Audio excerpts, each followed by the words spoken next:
জি আপনি আরেকটা কি জিজ্ঞেস করছিলেন খালেদ? আমি সরি, বলছিলাম যে গুজবের কথাটা। গুজব ছড়ানো এবং গণমাধ্যমের সাথে গুজবটা গুজবের আসলে কোনো কখন সম্পর্ক ছড়ায়, আছে? যখন একটা সরকার ফার্মলি এস্টাবলিশ থাকে না এবং বিরোধী যারা থাকে, গুজবটা যারা ছড়ায়, তারা যখন মনে করে যে না এই সরকারকে গুজব দিয়ে আরো উইক করে দেওয়া যাবে। এখন এটা দিস ইজ অন এয়ার, সবাই জানে যে এই সরকারটার সাথে রাজনীতিবিদদের সম্পৃক্ততা কেমন। স্পেশালি আর্মি চিফ যখন বলেছেন যে 18 মাসে নির্বাচন, তখন অনেকে খুব রিয়াকশন দিয়েছেন যে না এটা না, মানে আর্মি বলতেই পারে এই সরকার, আর্মির একটা বিরাট ভূমিকা ছিল। আমি যেটা সবসময় বলি যে আর্মির ভূমিকা ছাড়া এই সরকার ওই স্বপ্নও দেখতে পারতো না এখানে বসার, প্রশ্নই ওঠে না। তো সুতরাং আর্মি একটা কথা বলতেই পারে, এবং এখানে অনেকে আবার এটাকে মানে মানে হোয়াইট অ্যান্ড ব্ল্যাক করে ফেলে। কিন্তু আপনার কাছে কি মনে হয় না আর্মির সাথে বেঁধে গিয়েছে, উপদেষ্টা এটা বলছে, আমার খুব জানতে ইচ্ছা করে, আমি মনে করি এই ধরনের কনফিউশন যখন হয় তখন গুজব আসাটা খুবই স্বাভাবিক।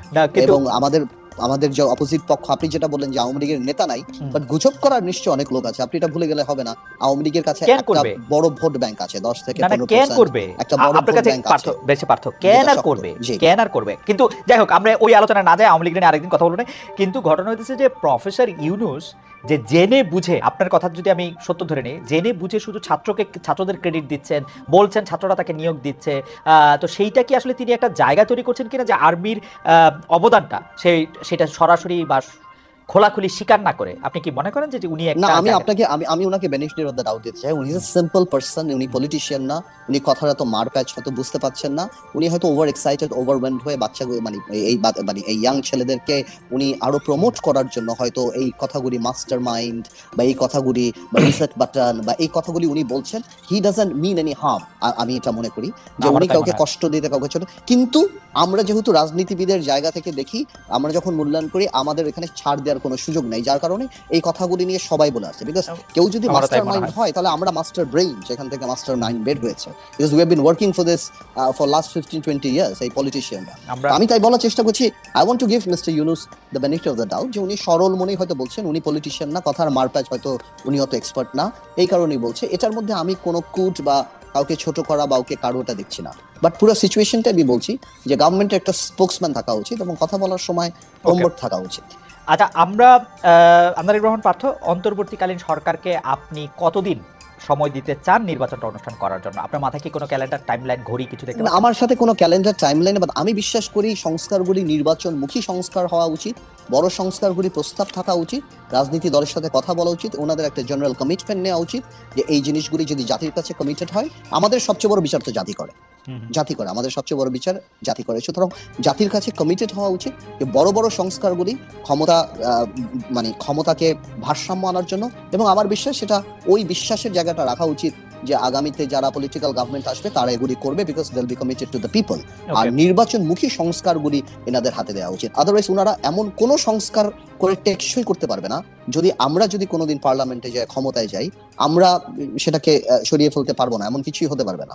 সুতরাং আমার মনে হয় আমাদেরকে সাথে নিয়ে এই কাজগুলি করা উচিত। আপনি কি কোনো একটা মানে সময় দেখতে পান যে এই সময়ের মধ্যে এটি করে ফেলতে পারে? আমার মনে হয় they should not take September থেকে ফেব্রুয়ারি আগামী বছর, আমি মনে করি ইজ আ গুড টাইম। এর মধ্যে ওনাদের করে দেওয়া উচিত, নাহলে ওনাদের পপুলারিটি আরো অনেক নিচে পড়ে যাচ্ছে, যেভাবে বাজারের দাম সবকিছু, মানুষ ওনাদেরকে সুযোগ দিচ্ছে, কিন্তু ওনারা তখন ওনাদের মানে বলে না তখন ছেড়ে দেওয়া কেঁদে বাঁচি, এই টাইপের সিচুয়েশন। সেপ্টেম্বর 25 থেকে ফেব্রুয়ারি 26 মনে করছেন আমদানির রহমান পার্থ, জনাব সাকে আপনি অন্তর্বর্তীকালীন সরকারের টাইম? আমি সময় দিতে চাচ্ছি না, আমি ধারণা করছি, আমি কাউকে সময় দেওয়ার জায়গা না, আমি ধারণা করছি রাজনীতি নিয়ে।